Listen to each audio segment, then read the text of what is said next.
ಮಿಮ್ಸ್ಗೆ ಸಂಬಂಧಿಸಿದಂತೆ ಜಾಗದ ಒತ್ತುವರಿಯನ್ನು ತೆರವುಗೊಳಿಸಿ ಕಾನೂನುಬಾಹಿರವಾಗಿ ಖಾಸಗಿ ವ್ಯಕ್ತಿಗಳು ಹಾಗೂ ಸಂಘ ಸಂಸ್ಥೆಗಳಿಗೆ ಜಮೀನು ಮಂಜೂರು ಮಾಡಿರುವುದನ್ನು ರದ್ದು ಮಾಡಿ ಲೋಪವೆಸಗಿದ ಅಧಿಕಾರಿಗಳ ವಿರುದ್ಧ ಕಾನೂನು ಕ್ರಮ ವಹಿಸುವಂತೆ ಜಿಲ್ಲಾಡಳಿತವನ್ನು ಸಾಮಾಜಿಕ ಹೋರಾಟಗಾರ ಕೆಆರ್ ರವೀಂದ್ರ ಒತ್ತಾಯಿಸಿದರು.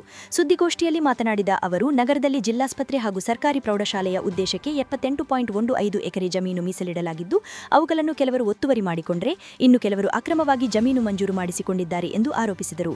ಸುಮಾರು 900 ಕೋಟಿ ರು ಹೆಚ್ಚು ಬೆಲೆ ಬಾಳುವ ಜಮೀನನ್ನು ಖಾಸಗಿ ವ್ಯಕ್ತಿಗಳು ಒತ್ತುವರಿ ಹಾಗೂ ಸಂಘ ಸಂಸ್ಥೆಗಳು ಮಂಜೂರು ಮಾಡಿಸಿಕೊಂಡಿರುವುದನ್ನು ತನಿಖೆ ನಡೆಸಿ ಕಾನೂನು ರೀತಿಯ ಕ್ರಮ ಜರುಗಿಸಬೇಕು ಎಂದು ಆಗ್ರಹಿಸಿದರು.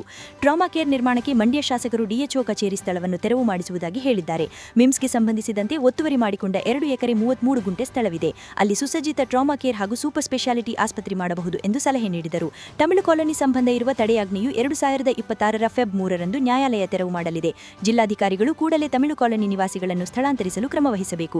ಈ ಸಂಬಂಧ ಜಿಲ್ಲೆಯ ರಾಜಕಾರಣಿಗೆ ಇಚ್ಛಾಶಕ್ತಿ ಪ್ರದರ್ಶಿಸಬೇಕು ಎಂದು ಒತ್ತಾಯಿಸಿದರು. ಸರ್ಕಾರಿ ವೈದ್ಯಕೀಯ ಕಾಲೇಜ್ ಇದೆ. ಆ ಕಾಲೇಜಿಗೆ ಸಂಬಂಧಪಟ್ಟಂತೆ ಟ್ರಾಮಾ ಕೇರ್ ಸೆಂಟರು ಮತ್ತು ಸೂಪರ್ ಸ್ಪೆಷಾಲಿಟಿ ಆಸ್ಪತ್ರೆ ಜಾಗ ಇಲ್ಲ ಅಂಥೇಳಿ ಇವತ್ತು ರಾಜಕೀಯವಾಗಿ ಅದು ತಿರುವು ಪಡ್ಕೊಂಡಿದೆ. ಇಂಥ ಸಂದರ್ಭದಲ್ಲಿ ನಾವು ಏನು 2009ನೇ ಇಸ್ವಿನಲ್ಲೇ ಈಗ 2009ನೇ ಇಸ್ವಿನಲ್ಲೇ ತಮಿಳು ಕಾಲೋನಿ ಅಂಥೇಳಿ ಏನು IHSTP ಯೋಜನೆ ಅಡಿ 16 ಕೋಟಿ ಯೋಜನೆ ಅಡಿ 576 ಮನೆ ಕಟ್ಟಲಿಕ್ಕೆ ಹೊರಟಿದ್ರು. ಆ ಸಂದರ್ಭದಲ್ಲಿ ನಾವು ಅದಕ್ಕೆ ತಡೆಯಾಜ್ಞೆಯನ್ನು ತಂದ್ವಿ. ಸೆಪ್ಟೆಂಬರ್ 7, 2015 ಹೈಕೋರ್ಟ್ ಕೂಡ ತಮಿಳು ಕಾಲೋನಿನ 1 ವರ್ಷದೊಳಗೆ ಪುನರ್ವಸತಿ ಕಲ್ಪಿಸಿ ಅವನ್ನ ತೆರವುಗೊಳಿಸಬೇಕು ಅಂಥೇಳಿ ಆದೇಶ ಮಾಡಿತ್ತು. ಇದೆಲ್ಲವೂ ಕೂಡ ನಿಮಗೆ ವಿಚಾರ ಸಂಪೂರ್ಣವಾಗಿ ಗೊತ್ತಿದೆ. ಅನಂತರ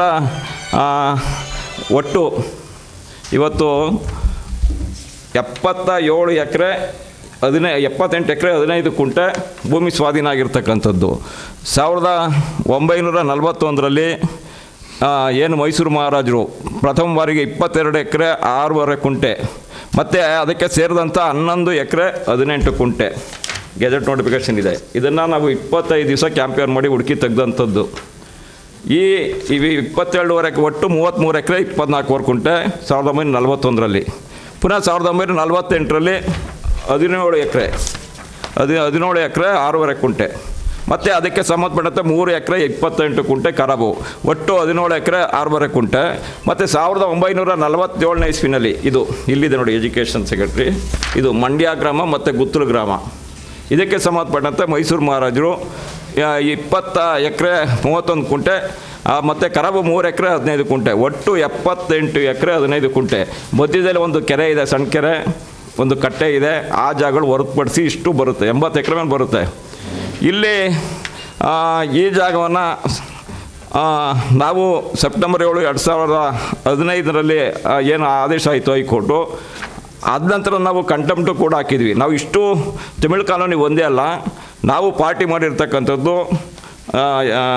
Mandya Institute of Medical Science, senior assistant teacher high school division MC road Mandya ಕಲ್ಕಟ್ಟಡ ಅವ್ರನ್ನೂ ಮಾಡಿದ್ವಿ. ಮತ್ತು ಪ್ರಿನ್ಸಿಪಾಲು ವುಮೆನ್ಸ್ ಕಾಲೇಜು ಅವ್ರನ್ನೂ ಕೂಡ ಪಾರ್ಟಿ ಮಾಡಿದ್ವಿ. ಟೋಟಲಿ ಇಲ್ಲಿ ಜಿಲ್ಲಾಸ್ಪತ್ರೆ ಮತ್ತು ಏನು ಕಲ್ಕಟ್ಟಡ ಇದೆ, ಅಲ್ಲಿಂದ 15 ಎಕರೆ ಮಹಿಳಾ ಯೂನಿವರ್ಸಿಟಿಗೆ ವರ್ಗಾವಣೆ ಆಗಿತ್ತು, 15 ಎಕರೆ. ನಾವು 3 ಜನ ಪಾರ್ಟಿ ಮಾಡಿ ಇಷ್ಟೋ ಎಕರೆಗಳನ್ನ ತೆರವುಗೊಳಿಸ್ಬೇಕು ಅಂತೇಳಿ ನಾವು ಹೈಕೋರ್ಟ್ಗೆ ಹೋಗಿದ್ವಿ. ಆದರೆ ಹೈಕೋರ್ಟು ತಮಿಳು ಕಾಲೋನಿಗೆ ಮಾತ್ರ ತೆರವುಗೊಳಿಸ್ಬೇಕು ಅಂತೇಳಿ ಆದೇಶ ಮಾಡಿದ್ರು. ಫಸ್ಟು ತಮಿಳು ಕಾಲೋನಿ ತೆರವುಗೊಳಿಸಿ ಆಮೇಲೆ ಬಾಕಿದು ಅಂತೇಳಿ ಆದೇಶ ಮಾಡಿದ್ಮೇಲೆ ನಾವು ನ್ಯಾಯಾಂಗ ನಿಂದನೆಯನ್ನು ಪ್ರಕರಣವನ್ನು ದಾಖಲು ಮಾಡಿದ್ವಿ.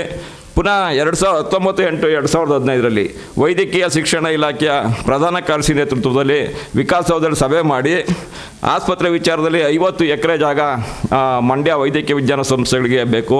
ಯಾಕೆಂತೇಳಿದ್ರೆ 150 ವೈದ್ಯಕೀಯ ವಿದ್ಯಾರ್ಥಿಗಳು ಪ್ರತಿ ವರ್ಷ ಅಲ್ಲಿ ಸೇರ್ತಾರೆ ಶಿಕ್ಷಣಕ್ಕೆ. ಹೀಗಾಗಿ ಇಷ್ಟು 50 ಎಕರೆ ಬೇಕು ಅಂತೇಳಿ ಒಟ್ಟು 13 ಅಪಘಾತ ತುರ್ತು ಚಿಕಿತ್ಸಾ ಘಟಕ, 500 ಹಾಸಿಗೆ ಸಾಮರ್ಥ್ಯವುಳ್ಳ ಸೂಪರ್ ಸ್ಪೆಷಾಲಿಟಿ ಆಸ್ಪತ್ರೆ, ನರ್ಸಿಂಗ್ ಕಾಲೇಜು ಕಟ್ಟಡ, ಶುಶ್ರೂಷಕರ ವಸತಿ ಗೃಹಗಳು, ಗ್ರೂಪ್ ಡಿ ವಸತಿ ಗೃಹಗಳು, ಕೇಂದ್ರ ಗ್ರಂಥಾಲಯ ಸಂಕೀರ್ಣ, ಉಪನ್ಯಾಸಕ ಕೊಠಡಿ ಸಂಕೀರ್ಣ, 6 ಮೇಜರ್ ಶಸ್ತ್ರಚಿಕಿತ್ಸಾ ಕೊಠಡಿಗಳನ್ನೊಂಡ ಸರ್ಜರಿ ಬ್ಲಾಕು, PG ವಿದ್ಯಾರ್ಥಿ ನಿಲಯ, ಬಡ ರೋಗಿಗಳಿಗಾಗಿ ಧರ್ಮಶಾಲಾ ಕಟ್ಟಡ, ಹೆಚ್ಚುವರಿ 50 ವಿದ್ಯಾರ್ಥಿಗಳಿಗೆ ಬಾಲಕ ಬಾಲಕಿಯರ ವಸತಿ ಗೃಹಗಳು, ಗೃಹ ವೈದ್ಯ ವಿದ್ಯಾರ್ಥಿಗಳ ವಸತಿ ನಿಲಯ, ಪ್ರಸೂತಿ ಮತ್ತು ಸ್ತ್ರೀರೋಗ ವಿಭಾಗಕ್ಕೆ ಹೆಚ್ಚುವರಿ ಕಟ್ಟಡ ಅಂತೇಳಿ ರೆಗ್ಯುಲೇಷನ್ ಮಾಡಿ ಇದನ್ನು ಹೈಕೋರ್ಟ್ಗೆ ಸಬ್ಮಿಟ್ ಮಾಡಿದ್ದಾರೆ. ಗೋಷ್ಠಿಯಲ್ಲಿ ಶಿವರಾಮೇಗೌಡ, ಕಿರಣ್ ಕುಮಾರ್, ಮಾದು, ಅಣ್ಣಯ್ಯ ಇದ್ದರು.